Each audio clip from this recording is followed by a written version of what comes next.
Hello, I'm going to be talking to you today about the first original recording session that we had with the band Haze, which I'm a part of. The production team on this one was myself, Lawrence Andrews and Jamie Dean. I've got the session plan here just as reference, so I'll keep referring to this throughout the video.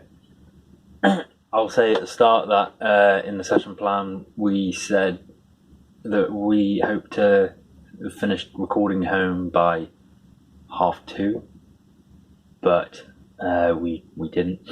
So we focused on finishing home that day to a standard that we were satisfied with, and didn't manage to record the backing track for Sam's song, which we were going to do that day. But I'm not too sad about that, so we'll be able to do that another day. I'll talk about the microphones used. I won't go over the ones that we spoke about in other videos, such as SM57s on the snares and SM58s on the toms. What I've done differently in this one is used an AKG D112 on the kick drum, but facing in reverse, so the back end is inside the kick drum, only a little bit inside. I'll show you a picture of that in the write-up. I found this picks up a lot more of the resonance of the drum, so maybe it's not quite as tight a sound as you'd get pointing at the beater within the drum, but for this song I think it works really well, having a nice warm tone to the bass drum, and I'm sure I could get a lot of that slap using a bit of compression at a later date.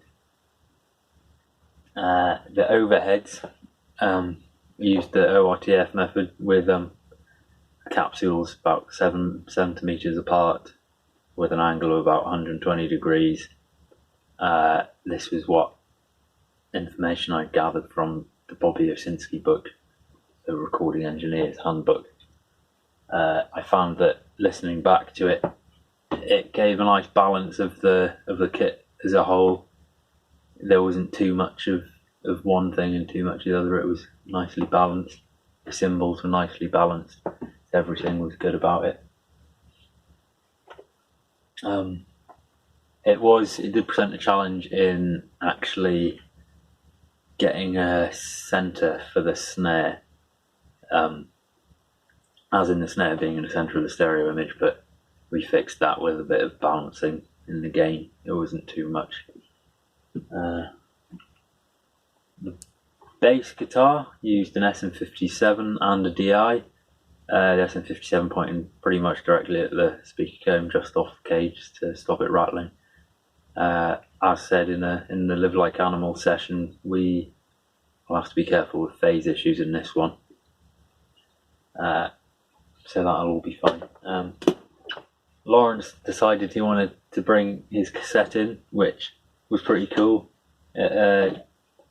We just set that on record and plugged it into Pro Tools at the same time, so it was just recording within its own microphone, which gave this really kind of dark. I wonder if I can get it up now actually. If I just solo the.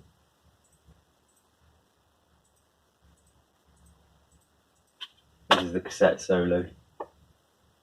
I'll turn it up. It's a really dark kind of sound with its own kind of compression to it.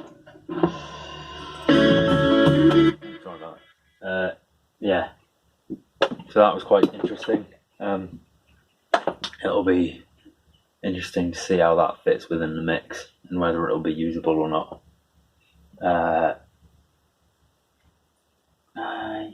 On the guitars, go back to my session plan. The lead guitar performed by Finch.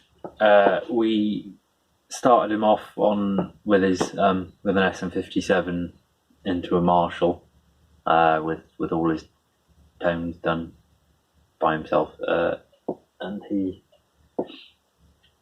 this was right for guide guitar, but Sam wasn't happy with the tone that was coming from that amp.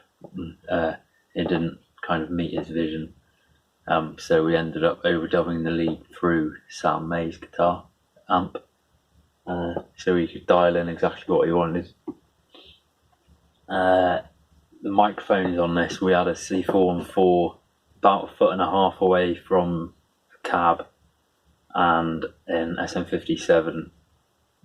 We played around with the position of the SM57 but found that directly in the middle was pointing directly at the central speaker cone, pretty close to it, was the best for that. I was in there positioning the microphone while Jamie was listening and recording, so we can hear the differences of moving it around. I'll include a few pictures of that in my write-up.